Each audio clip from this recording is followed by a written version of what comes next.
안녕하십니까 통상TV 구독자 여러분.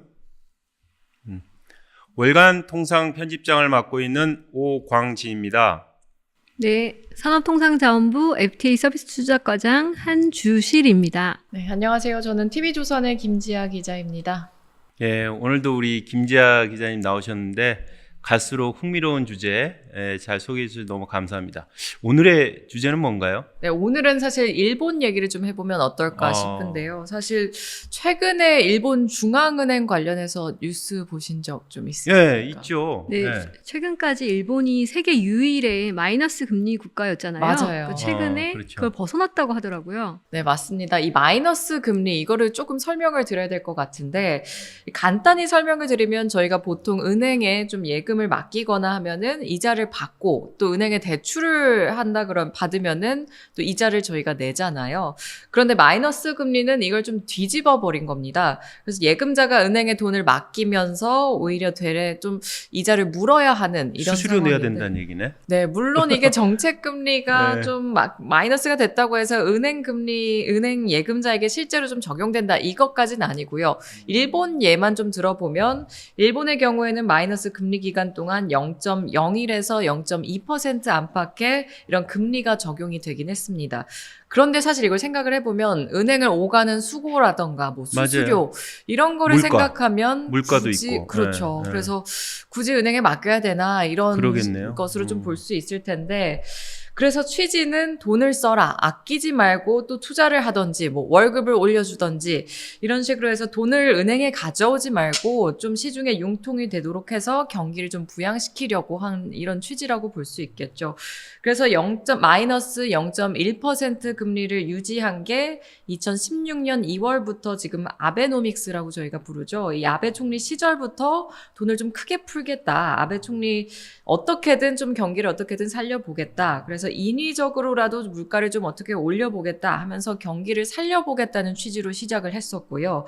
그래서 일본이 이번에 금리를 올린 게 2024년 3월에 올린 게 마이너스 0.1%에서 0에서 0.1% 정도로 올렸거든요. 근데 저희가 이게 17년 만에 내려진 좀 조치입니다.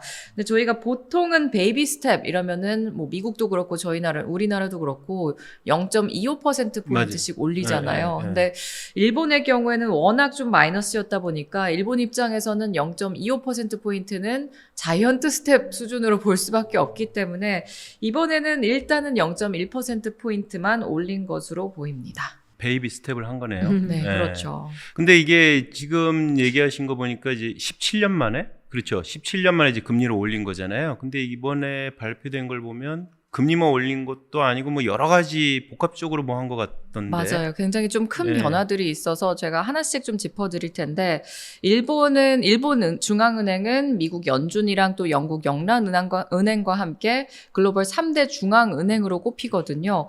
그래서 앞에 설명드린 대로 일본은 지금 단기 정책 금리를 0에서 0.1% 올린 데 이어서 장기 금리를 또 인위적으로 끌어내리는 이 수익률 곡선 통제, 이 YCC 제도라고 하거든요. 이거랑 또 상장지수 펀드 ETF와 또 부동산 투자 신탁 매입도 중단을 하기로 했습니다.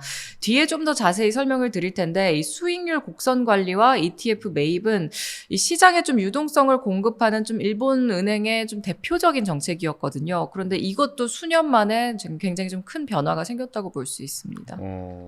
네, 지금 ICC 정책에 대해서 언급을 해주셨잖아요. 네네. 네, 구독자분들 위해서 좀 더 자세하게 좀 쉽게 설명을 좀 해주시면 도움이 될 것 같습니다. 좀 네. 어려운 것 같아요. 네, 아, 맞아요. YCC가 뭔지. 좀 배경을 설명을 드리면은 일본은 1990년대 이 거품 경제가 붕괴된 이후에 그동안 잃어버린 30년 이런 좀 경기 침체에 좀 빠진 상태였거든요. 그래서 2016년에 앞서 말씀드린 대로 이 마이너스 금리를 도입한 뒤에 금리를 마이너스 0.1%로 유지하고 이 같은 해 9월에 장기물 국채 금리를 0% 정도로 좀 조정을 하는 이 YCC 정책을 시작을 하기로 했습니다. YCC라는 게 Yield Curve Control이라고 부르는데 일부가 사실 채권 수익률을 말하는 거거든요. 국채 수익률. 그거 장기네요, 장기 그거. 그렇죠. 그래서 이 커브를 컨트롤한다 이런 말로 이해를 하면 좋을 것 같습니다. 그래서 지금 보통 채권 수익률은 이렇게 가는 게 좀 일반적인데 단기물 이자는 거의 이제 기준금리랑 좀 같이 움직이는데 장기물은 좀 변동성이 있고 사실 저희가 뭐 하루 돈 빌리는 거 그리고 10년 돈 빌리는 거 이자가 굉장히 다르죠. 다를 수밖에 없잖아요. 달라야죠. 네. 사실은 그게 맞는 건데 일본 같은 경우는 금리를 0.5% 이상 못 올리도록 막는 정책을 쓰고 있었습니다. 그래서 YCC는 장기물 국채 금리 상한선을 좀 설정을 해서 그 이상으로는 금리가 좀 움직일 경우 중앙은행이 국채를 사거나 뭐 파는 방법으로 장기 금리를 조정을 해왔던 겁니다. 그래서 일본은 이것 때문에 단기물 또 장기물이 거의 제로 수준이었다 이렇게 볼 수 있고요. 이러다 보니까 일본의 금리가 못 올라가니까 미국의 금리는 또 높고 그럼 엔화는 또 약세가 되고 그럼 엔화가 약세가 되니까 또 물가가 올라가고 이런 일이 계속 생기면서 미국 인플레이션보다 일본 인플레이션이 더 높은 상황이 됐거든요. 이것 때문에 지금 금리 상한 자치를 높여야 한다 이런 지적들이 계속해서 나왔었고요. 그래서 지난해 10월에 1% 상한을 좀 목표로 정하긴 했지만 시장 상황에 따라서 초과를 하더라도 좀 용인을 하는 수준으로 지금 완화를 했었는데 이번에는 이거를 아예 폐지를 하기로 일본 정부가 결정을 내린 겁니다. YCC는 이제 없는 거네요. 사라진 거네요. 그냥. 그렇습니다. 엄청난 게 큰 변화인데 이게 지금 잠깐 이제 물가 얘기를 잠깐 해주셨어요. 그게 이제 배경인 것 같긴 한데 그것만은 아닐 것 같고 뭔가 큰 흐름에서 뭔가 이 중앙은행이 이렇게 오랜만에 이 결정을 하려면 아주 큰 주요한 배경 원인이 있었을 것 같은데. 사실 YCC도 그렇고 예전부터 좀 이런 조짐 시장에 신호를 주는 조짐들을 계속 있기는 했었거든요. 일단 최근에 미국 연준이 금리 인상을 멈추고 좀 통화 정책을 좀 전환을 할 준비에 나서고 있는 모습이고 이에 따라서 지금 전 세계 중앙은행들도 좀 동조하는 모습을 보이고 있거든요. 여기서 일본이 사실 첫 신호탄을 쏜 거다 이렇게 보고 있습니다. 그래서 일본은행이 대규모 금융정책 전환에 나선 이 배경으로는 또 그동안 일본 경제를 굉장히 오랫동안 괴롭혀왔던 이 디플레이션, 여기서 좀 벗어났다는 판단이 적용이 된 것으로 보입니다. 네, 일본 하면 딱 정말 디플레이션이란 단어를 빼놓고 생각을 할 수가 없었는데요. 맞아요. 디플레이션. 이 디플레이션이라면 딱 우리 떠오르는 거 잃어버린 뭐 10년, 20년, 요즘 이제 30년 얘기하던데. 어떤가요? 잃어버린 30년이 이제 끝났다 이런 건가요, 그러면은? 전문가들의 시각은 일단은 좀 그렇습니다. 잘 아시다시피 지금 일본의 장기 불황은 1990년대 일본의 경제 거품이 꺼지기 시작하면서 이때 시작이 됐는데 부동산 시장 거품 붕괴가 은행 부실 누적으로 좀 이어졌고 또 대출을 기피하는 현상, 거기에 더해서 기업과 가계의 부도, 자산 가격 하락으로 이어지면서 일본의 실물 경제는 지금 장기 불황의 늪에서 조금은 좀 벗어나지 못해 왔었습니다. 기존에는 말씀하신 것처럼 1990년대 불황을 잃어버린 10년이다 이렇게 부르긴 했는데 2000년대와 2010년에도 불황이 계속 이어지고 지금까지 이어지면서 잃어버린 30년으로 좀 슬픈 별명이 생기기도 한 겁니다. 네, 그래서 저희가 자료 화면을 하나 준비를 했는데요. 저 앞에 보시는 대로 이 자료 화면은 일본의 잃어버린 30년을 그래프화한 겁니다. 이 표를 기반으로 영국의 자산운용사 에버디는 1991년부터 늦어도 2021년까지 지속된 일본의 잃어버린 30년. 이거는 또 1980년대 후반의 자산 거품 붕괴, 그리고 자연재해, 부적절한 통화 및 재정정책, 그리고 인구 통계학적 문제의 결과였다. 이렇게 분석을 하고 있는데요. 이 기간 동안 GDP 성장은 평균 0.7%, 인플레이션은 평균 0.4%를 기록했다고 설명을 하고 있습니다. 일단 이번에 좀 일본 중앙은행은 이번 금리 인상 단행의 좀 배경으로는 일본 경제는 부분적으로 좀 약세를 보이고 있지만 완만하게 그래도 좀 회복세를 보이고 있다 이렇게 좀 분석을 했고 또 일본 경제는 소득에서 지출까지의 선순환이 좀 점차 강화되면서 잠재 성장률을 좀 넘는 속도로 계속 성장을 할 것이다 좀 밝게 바라보기도 했습니다. 이게 소득하고 지출 이렇게 선순환이 되려면 이 소득이라는 게 보통 우리가 월급쟁이라고 그러나요? 우리 직장 다니는 분들은 이제 급여 맞아요. 급여가 되게 중요한데 임금이 그럼 많이 올랐다는 얘기예요? 그러면은? 네, 사실 좋은 지적이신데 일본은행이 그동안 금융정책의 이 전환 조건으로 2%가 넘는 안정적 물가 상승과 임금 인상의 선순환이 필요하다 이렇게 강조를 해왔는데요. 그래서 말씀하신 것처럼 임금도 중요하고 물가 상황도 중요합니다. 이번에 금리 인상 결정이 좀 이 선순환 구축에 좀 어떻게 보면 긍정적인 영향을 줄 것이다 이런 자신감을 좀 보인 것으로 분석이 되고요.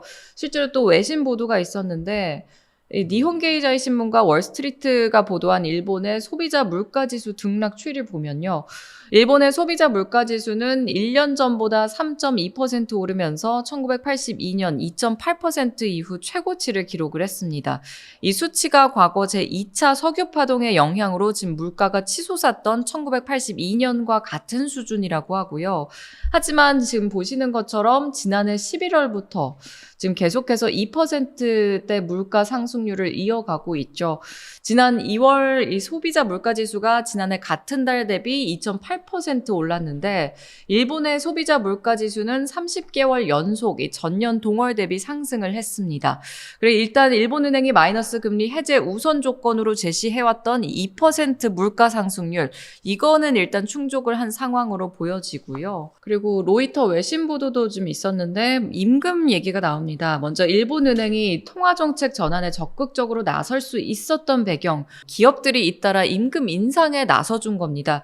저희가 사실 물가만 띄고 실질적으로 임금이 오르지 않으면은 이게 선순환 구조를 맞추기 사실 좀 어려울 더 수밖에 큰일이죠. 없거든요. 임금 안 오르면. 네, 그래서 그렇죠. 일본의 최대 노동조합 조직인 랭고에 따르면은 올해 일본 기업의 평균 임금 인상률이 보시는 것처럼 5.25%로 집계가 됐습니다. 지난해 일본 기업 임금 평균 인상률이 3.6% 정도였거든요. 많이 올랐네요. 그래서 그것과 비교해서 지금 5% 수준이면 1991년 이후 33년 만에 가장 높은 증가율이고요. 물가 상승률도 충분히 상쇄할 수 있는 수준입니다. 그래서 지금 일본은행 입장에서는 정책 전환의 조건이 좀 충분히 갖춰졌다 이렇게 충분히 판단을 한 것으로 보입니다. 야, 임금이 저렇게 5% 올랐는데 5% 오른 게 한 91년 이후 최대라고 그러셨나요? 맞습니다. 그러니까 33년 그만큼 그동안 안 올랐다는 얘기네, 거의. 네, 그것도 사실 조금 네. 놀라운 일이죠. 예. 30년 동안 제자리였다는 게 상상이 좀 전 사실 그렇죠. 상상하기가 어려운데. 근데 아까 얘기 들어보니까 뭐 잃어버린 30년이라고 불리는 그 기간에 네. 경제 성장률이 거의 1%가 안 되고 다 0점 몇 프로 다 이렇더라고요. 물가도 그렇고. 그리고 얼마 전에 제가 흥미로운 기사를 하나 봤는데 사실은 우리는 이제 일본 기업에서 근무하는 근로자들이 우리보다 더 돈을 많이 받는다 이렇게 알고 선입견? 있었거든요. 네. 네. 전혀 안 그렇더라고요. 이미 깨진 지 오래예요. 네, 이미 대기업들은 이미 그러니까 쉽게 얘기하면 현대차 근로자가 도요타 자동차 근로자보다 급여가 더 많아요. 근데 이번에 얼마 전에 나온 뉴스를 보니까 중소기업 포함해가지고 또 전체 평균 급여가 우리가 더 높더라. 그러니까 일본 입장에서는 되게 그러니까 급여가 낮은 상황이었던 것 같아요. 네, 그래서 사실 이번 금리 인상으로 좀 어떻게 또 임금 변화가 있을지 좀 지켜보면 저희가 흥미로울 것 같은데 하나 또 말씀을 드리고 싶은 게 일본의 좀 전체적인 경제 상황입니다.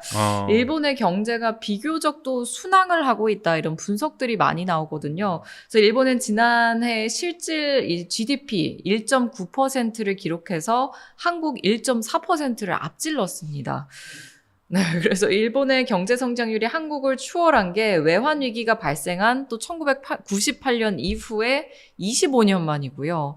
그리고 3월 13일 우에다 가조 일본은행 총재가 일본 참의원 예산위원회에 또 출석을 해서 봄철 임금 협상, 이 춘투라고 불리는데 이 동향이 금융정책의 커다란 좀 변경의 커다란 포인트가 될 것이다. 이렇게 말을 하기도 했습니다. 그래서 이걸 좀 정리해서 말씀을 드리면은 임금 상승으로 소득이 늘면 또 소비가 진작되고 그래서 물가가 오르는 이 선순환 구조를 본 일본이 이제부터 좀 디플레이션에서 해방되기 시작했다. 이렇게 볼 수 있을 것 같습니다.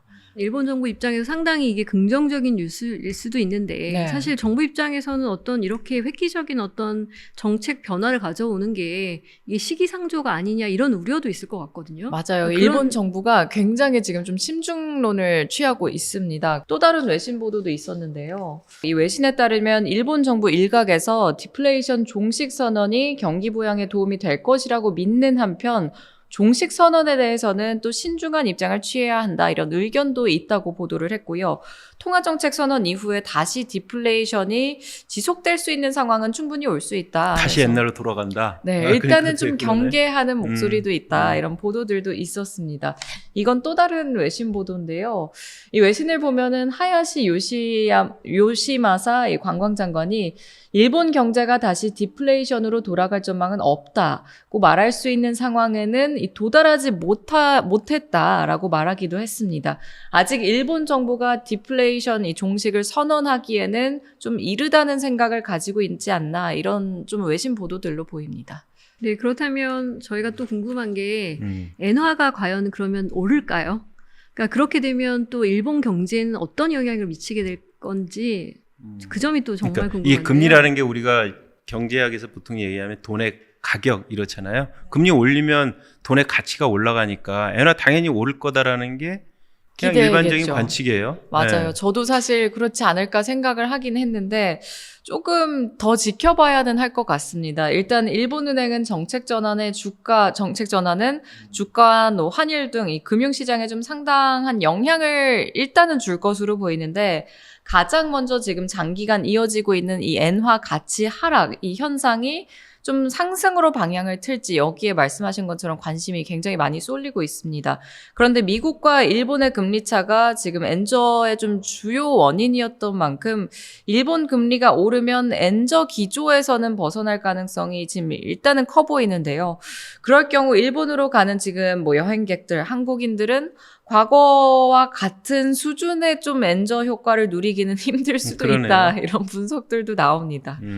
일본 여행 빨리 갔다 왔어야 네, 되는데. 환전을 좀 미리 해둬야 되는 걸까요? 지금 사실은 저도 예전에 많이 떨어졌을 때 사놨는데 많이 오르지는 않았거든요. 근데 지금 하지만 일본은행이 마이너스 금리를 해제하면서도 금융 완화 정책 지속에 좀 중점을 둔 발언들이 계속해서 일본 내에서 나오고 있거든요. 그래서 지금 이 발언들이 계속 이어지면 오히려 환율이 좀 엔저로 진행이 좀 당분간은 좀 장기적으로 이어질 수 있다. 이런 시각들도 지금은 있습니다. 실제로 지금 표를 보시면 3월 19일 금리 인상이 결정된 이후에 도쿄 외환시장에서 엔화 가치는 하락해서 또 2주 만에 1달러당 150엔대에 거래가 됐거든요. 달러 대비 엔화가 약세를 보이고 증시는 장중에 상승을 그렇죠. 했고요. 저 올라가는 게 이제 엔화 약세잖아요. 그렇죠. 맞습니다. 예, 예. 야, 증시가 저렇게 잘 나가면 우리 일학겜이라고 그러나요? 예, 일본 주식 투자하는 사람들은 아주 좀 미소를 짓고 있을 것 같은데. 네, 그런데 네. 이게 장기적으로 천천히 좀 엔화 강세 국면으로는 갈 것으로는 보이는데 이게 또 일본은행이 아닌 지금 미국 연준의 정책에 사실 더 큰 영향을 받을 것으로 보이거든요. 그래서 미국이 기준금리를 인하하기 시작하면 지금 그제서야 서서히 엔화 가치가 올라갈 거다 이런 전망이 그 있지만 차이가 좀 좁혀져야지. 네, 그렇죠? 그렇죠. 하지만 그때 되면 사실 저희 원화도 동반으로 좀 강세를 보일 가능성이 충분히 있거든요. 그래서 원엔 환율 여기에는 또 큰 차이가 없을 거다 이런 분석들이 나옵니다. 실제로 일본은행이 금리 정책 전환 이후에도 엔화 가치는 좀 더 하락하는 모습을 보이기도 했었거든요. 그래서 이미 금리 정책 종료에 대한 좀 기대감이 이미 또 외환 시장에 반영이 됐었다 이런 분석들도 있었고 일본은행이 지금 조심스러운 태도를 취하고 있다는 점 그리고 미국 중앙은행이 지금 금리 인하 시점이 좀 지연되는 모습을 보이기도 하거든요. 그래서 이 점과 또 유럽의 금리 인하가 가시화하고 있는 상황에서 달러화가 좀 강세를 나타내는 것 이것도 부담이 될 수 있을 것으로 보입니다. 또 일본의 경제 기초 체력이 지금 미국에 비해선 많이 약할 수밖에 없거든요.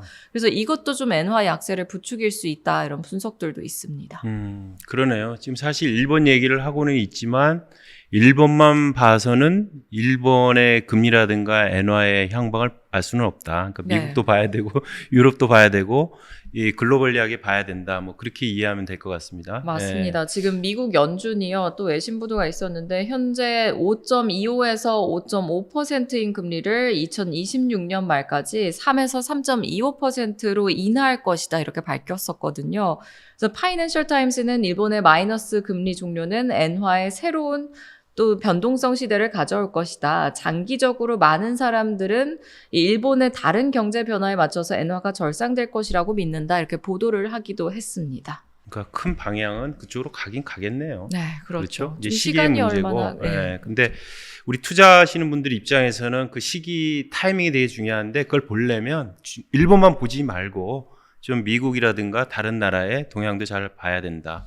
이렇게 이해하면 될 것 같습니다. 근데 이제 우리가 금리 얘기를 하면 이제 금리 인상을 얘기를 할 때 그 전에 이제 금리 인하라는 거는 공격적인 통화 완화 정책이잖아요. 그래서 보통 이제 아베노믹스라고 그 아베 신조 총리죠. 일본 총리가 이제 추구한 그 정책을 보통 세계 화살, 저는 이제 그렇게 이해하고 있는데 그 세계 화살이라는 게 공격적인 통화, 그 다음에 재정도 공격적으로 하고요. 적극적인 재정, 그 다음에 이제 구조개혁, 뭐 이런 건데 그래서 이번 조치가 나오면서 언론이라든가 많은 분석가들이 얘기 나온 게 이제 아베노믹스의 시대가 일단락된 거 아니냐, 일단은. 이런 얘기가 나오고 있습니다. 네, 그거에 대해서는 어떤 분석들이 많이 나오고 있어요? 사실은 아베노믹스에 대해서는 좀 절반의 성공이다 이런 평가들이 있습니다. 오랫동안 일본 경제를 괴롭혀왔던 이 디플레이션이 완화되고 일본의 대표 주가 지수인 니케이 평균이 지금 사상 최고치를 경신하고 있고 또 일본 경제에 긍정적인 효과가 나타나는 거는 분명하지만 인플레이션 목표치는 사실 달성하지 못했거든요. 그래서 또 엔저와 함께 수출 대기업의 좀 이익이 증가를 하면서 주가는 높아졌지만 저희가 앞서 말씀드린 대로 임금이 굉장히 중요하잖아요. 그렇죠. 이 노동자들의 임금 상승은 계속 좀 정체가 됐었습니다. 그래서 2013년에서 2019년까지 실질 임금이 상승한 해 이게 사실 2년밖에 되지 않습니다. 아이고. 그래서 결국 기업의 투자는 약간은 뭐 촉진은 됐지만 국내 총생산에서 가장 큰 부분을 차지하는 이 민간 소비 이거는 상대적으로 정체될 수밖에 없었고 그리고 일본은행의 지금 금리 억제 정책 덕분에 이전에 비해서 좀 정부 부채 비율이 안정화된 것은 이거는 또 성과라고 볼 수 있을 것 같습니다. 그래서 그러네요. 절반의 성공이다 이런 평가들이 나오는 거고요. 이게 어떨까요? 그러면 계속 이게 절반의 성과인데 나머지 성과를 위해서 뭔가 어떤 액션이 계속 일어날 것 같긴 한데. 네. 예. 추가 금리 금리, 인상이라든가 예. 뭐 이런 거에 대해서 정부가 뭐 시사하든 뭐 이런 거 보도가 또 좀 있나요? 사실 전 세계 네네. 금융시장이 그 부분을 좀 눈여겨볼 것 같아요. 이 시장에서는 일본이 일단 외신 보도에 따르면요. 10월까지 단기 정책 금리를 추가로 인상할 것이다. 이런 견해가 일단은 우세합니다. 3월 22일자 저 블룸버그의 기사인데 이코노미스트 47명을 대상으로 설문조사한 결과 61.7%가 지금 10월까지는 단기 금리가 추가 인상될 것으로 예상된다고 보도를 했습니다. 구체적인 인상 예상 시기로는 지금 7월과 10월을 꼽는 이들이 다수였는데 7월 인상론의 근거는 이 일본 중앙은행이 2006년 3월 양적 완화 제재 이후 4개월 뒤인 7월 정책 금리를 올렸던 이 전례가 있다는 게 그 배경 이유였고요. 그리고 10월 인상 가능성에 대해서는 11월 미국 대선 전이어서 운신의 폭이 좀 비교적 넓다 이런 점이 꼽혔고요. 그리고 조사에서 세 번째로 많은 응답 이게 내년 2분기 이후 9명 정도였습니다. 상징적인 성격이 좀 강한 마이너스 금리 해제와 다르게 지금 추가 금리 인상 시에는 경제 영향이 좀 클 수밖에 없는 만큼 신중론을 반영한 견해 같은데 이게 이번 설문조사 결과에서 지금 이코노미스트들은 올해 연말 기준 금리로 0.25%를 좀 예상을 했고 최종적인 금리 수준은 0.55% 정도가 될 것으로 전망을 했습니다. 조금 오르네요. 오른다고 해도 큰 폭의 변화를 기대하기는 좀 힘들다. 그냥 오르긴 오를 것 같고. 그렇죠? 맞습니다. 자, 이렇게 오르다 보면 이게 이제 일본 경제 영향이라든가 전망을 좀 많이 들어봤는데 이게 우리와 이렇게 수출 경쟁 품목이 꽤 있는 나라잖아요. 맞아요. 일본이. 그래서 사실 우리나라 경제에 잠시 얘기를 해주셨는데 여행객 입장에서는 이미 이제 딱 느낌은 오는데 우리 기업들이라든가 우리나라 경제 쪽에 구체적으로 어떤 영향을 미칠까요? 이게 일단 장기적인 전망이지만 엔화가 강세가 되면은 일본의 수출 기업 실적에는 좀 부정적으로 작용할 수밖에 그렇죠. 없습니다. 그래서 네. 일본 수출 기업과 경쟁하는 이 한국 기업들은 어떻게 보면 반사이익을 좀 얻을 수도 있습니다. 그래서 네, 뭐 네. 상황마다 다르겠지만 일단 국내 조선, 자동차, 반도체 이런 기업들은 수혜를 입을 것이라는 전망들이 나오고요. 또 엔화 강세가 한국 증시 상승에도 도움이 될 가능성도 있다고 보고 있습니다. 그래서 엔화에 비해서 지금 원화가 약할 때 국내 증시에서 외국인 투자자들이 매수 우위를 좀 보이고 주가도 일본 대비 좀 강한 경우가 많았기 때문인데요. 엔화 강세로 지금 일본 여행자 수가 만약에 좀 줄어들면은 대일 여행 수지 적자는 좀 개선이 될 것이다. 그렇죠. 이런 분석들도 나옵니다. 증시에도 우리 증시에도 영향을 줄 거다. 하여간 그런 식이네요. 오늘 얘기 뭐 아주 흥미롭게 잘 들었습니다. 네. 요즘 우리 김재하 기자님 아주 최신 아주 중요한 외신 소식을 아주 친절하게 아주 일목요연하게 잘 설명해 주셔서 너무 감사드리고요. 어떠셨어요, 우리 한 과장님? 저도 오늘 또 네. 제가 매일 접하는 그런 통상에 큰 영향을 미칠 수 있는 뭐 환율 얘기나 이런 얘기 들을 수 있어서 참 좋았고요.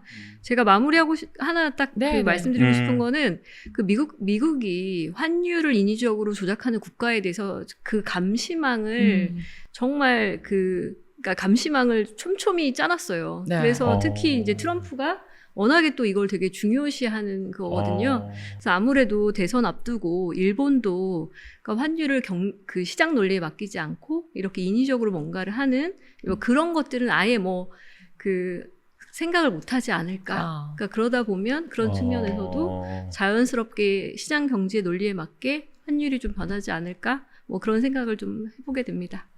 정부의 의지가 이렇게 쉽게 하고 싶다고 할 수 있는 네, 건 아니다. 네. 이게 서로 이제 감시도 하고 그러니까. 네. 아이고, 오늘 일본 중앙은행이죠. 그렇죠. 일본 은행이 얼마 전에 발표한 이제 17년 만이라고 그러셨나요? 17년 만에 금리 인상. 그렇죠. 그럼으로 인해 가지고 8년 만에 마이너스 금리를 탈피를 했다는 소식을 우리 김재하 기자님이 잘 설명을 해주셨습니다. 이게 이제 일본 경제에 대한 영향뿐만 아니고 일본과 경쟁을 하고 있는 일부 수출 품목에 있어서는 치열하게 경쟁하고 있는 한국 경제에도 적지 않은 영향을 줄 수 있다는 점을 많이 이해를 했고요. 오늘 이렇게 흥미로운 주제 잘 들으셨다면 구독과 좋아요 꼭 눌러주시기 부탁드립니다. 감사합니다. 감사합니다. 감사합니다.